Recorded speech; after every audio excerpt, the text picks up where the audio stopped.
Ever feel like you're constantly battling it out with your phone? Like you're trying to focus on something, anything, but then bam, another notification pulls you right back in. It's like they're designed to distract us, right? Yeah, it's kind of uncanny, actually.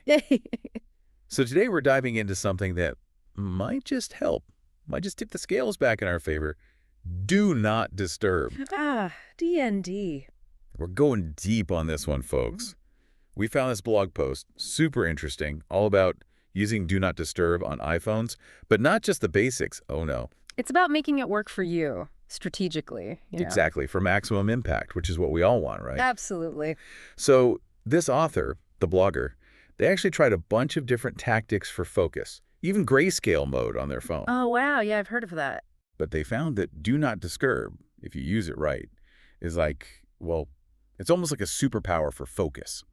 And what I found really fascinating is how they talk about focus as this precious resource. Like, it's something we have, but it's constantly being depleted. You know, 100%. it's like every notification, every ping, it chips away at our ability to actually, concentrate. Yeah, it's death by 1,000 cuts, but for our attention spans. Exactly. And then we wonder why we can't focus on the things that actually matter, those big projects or having a meaningful conversation, those things that require you to be really present. And it feels like almost impossible sometimes. Right. And this blog dives into how our brains are basically being rewired to crave these little dopamine hits from every notification.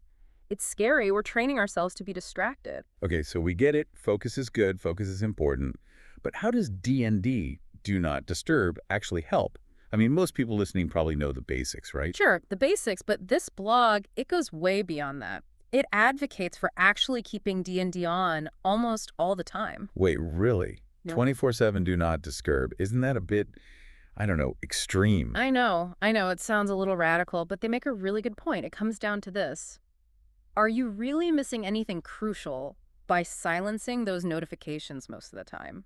Think about it. We're already checking our phones constantly anyway. Oh, that's so true. Like, even when I don't get a notification, I still find myself pulling my phone out of my pocket. Exactly. So having this always on DnD, it's kind of like you're taking back control. You're deciding when you want to engage with the digital world instead of letting it kind of dictate your every move. I'm starting to see the appeal here. But what about that fear of missing out? Like, what if something urgent happens? Well, that's where the customization comes in, and that's where we're going to dive into next. Okay, so how do we actually make this always-on DnD thing work? Because, I mean, let's be real. We can't just, like, totally disconnect from the digital world. Right, yeah. It's not about total disconnection. It's more like strategic connection. Like that. And that's where this blog's customization advice comes in. It's like gold, pure gold. They walk you through setting it all up so you can filter out all that noise, but still let the important stuff come through. All right, so walk me through it. Where do we even start? So they break it down into two main parts, customizing for people and customizing for apps. Okay, so like creating a VIP list for our attention.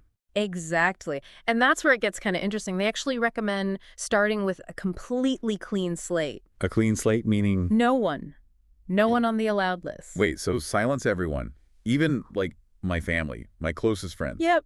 Think about it this way. If it's really important, they're going to call you, right? True.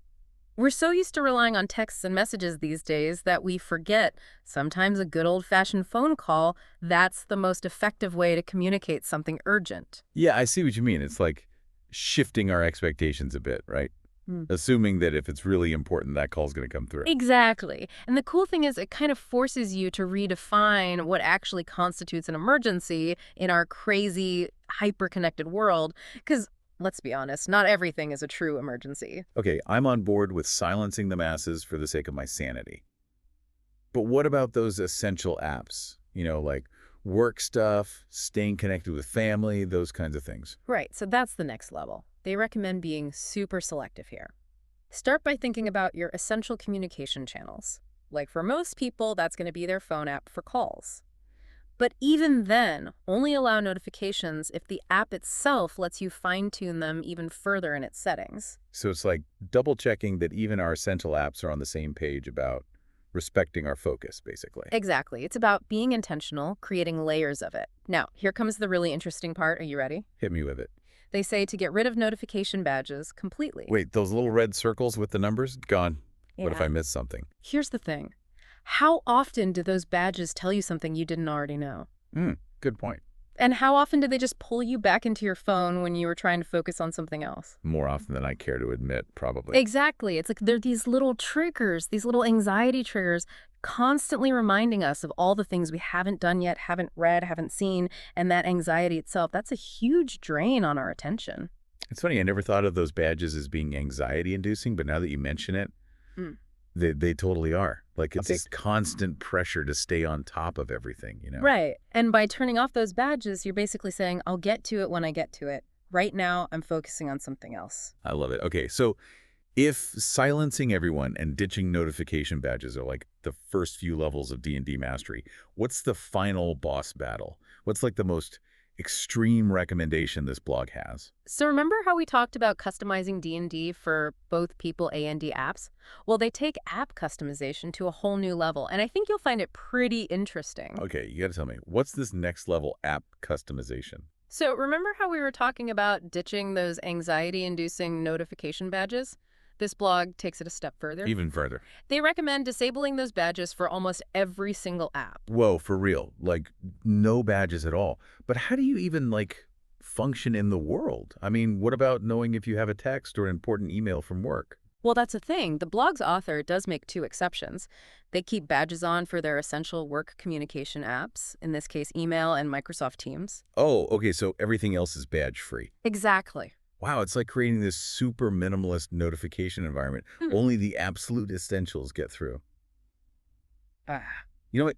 I kind of love this idea. It's like giving yourself permission to be totally present in whatever you're doing, right? Knowing that if something truly urgent comes up, those two apps will let you know. Yeah, exactly. It's about making your digital environment work for your focus, not against it. And it goes back to what we were saying earlier about attention being a limited resource.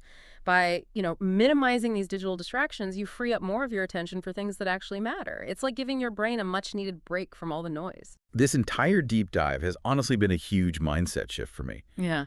I always thought being productive was all about cramming as much as possible into my day. Right. But this is almost the opposite. It's more about like intentionality, where you're putting your attention, creating space to really focus. And that's actually where the real productivity comes from. Think about it. Would you rather have a day filled with a million little things, constantly getting interrupted, or a day where you can really hone in on a few important tasks and do them well? No brainer. Give me the deep focus any day. And this blog post gave us some really powerful ways to actually achieve that. It all comes down to taking control of our technology and using it to build a digital world that supports our well-being and productivity, not the other way around. So here's something to think about. If you could redesign your phone, right, to be less about reacting to every little thing and more about what you actually want to do, what would that look like? What would you change, even in a small way, to reclaim your focus and make more space for what truly matters? Until next time, happy focusing, everyone.